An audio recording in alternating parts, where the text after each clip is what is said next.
go with your broken heart and soul? What do you do with the leftovers?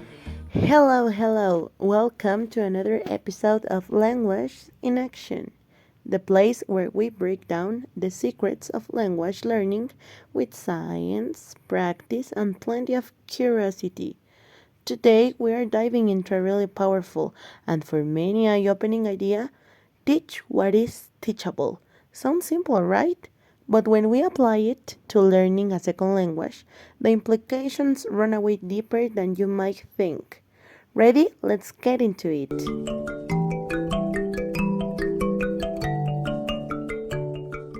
Let's start with a key name behind this concept: Manfred Pieneman. He's a linguistic who proposed the teachability hypothesis based on his theory of language processing. What he tells us, and has proven with a quiet bit of research, is that learners can only acquire certain language structures when they are actually ready to learn them. See, some structures like English word order follow a predictable developmental path. No matter how hard you try or how many times you explain, if the learner hasn't reached the previous stage yet, they just can't truly absorb what you're trying to teach.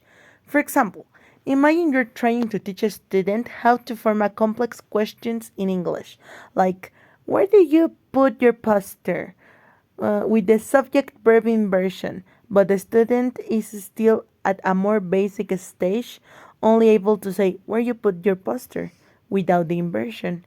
No matter how much the teacher models the correct form, the students might understand it in the moment, but won't really integrate it yet. Why?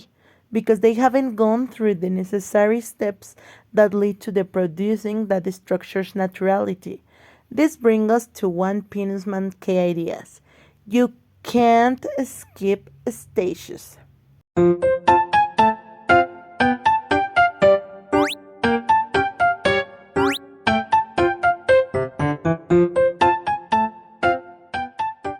Here's a classic classroom example from the book French Speaking.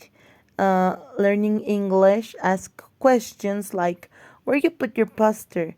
And the teacher corrects them, where did you put your posters? But the students don't repeat the correct form. Instead, they just answer the questions. No reformulation, no attempt to produce the correct form. What does that tell us? That the input and the model are there, but the learner isn't ready yet, not yet.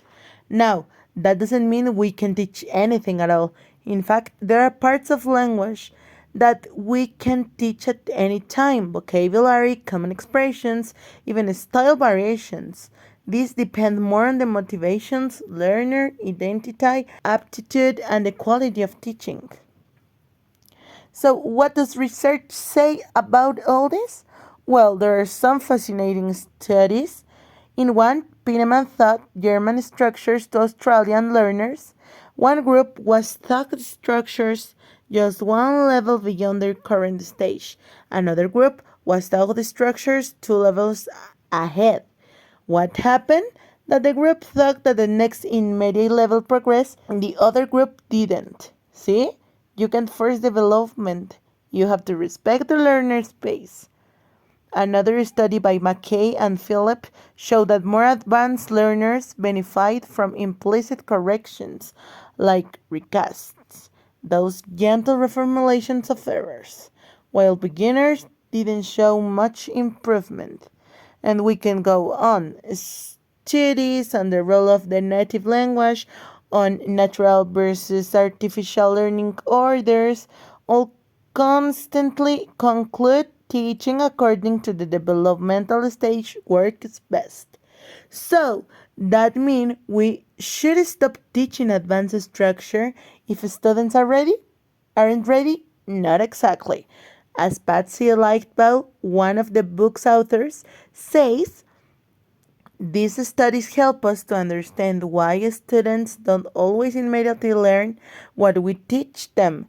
Sometimes the teaching that seems unsuccessful is just waiting for the moment because that we teach, even if it not used right away, can be stored, latent, ready to emerge when the learner reaches that stage.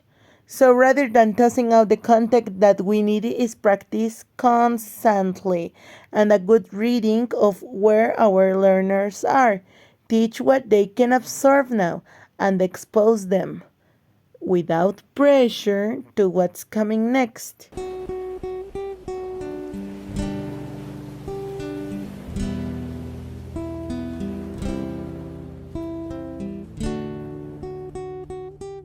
To sum up, teaching what is teachable isn't about limiting ourselves, but about being strategic, realistic, and respectful of the natural language acquisition process. It's about guiding, not pushing. It's preparing the ground so the seed can sprout when it's ready. Thanks for joining me today. If you joined this episode, share it with another teacher learners or language lovers. And remember, teacher is both an art and a science.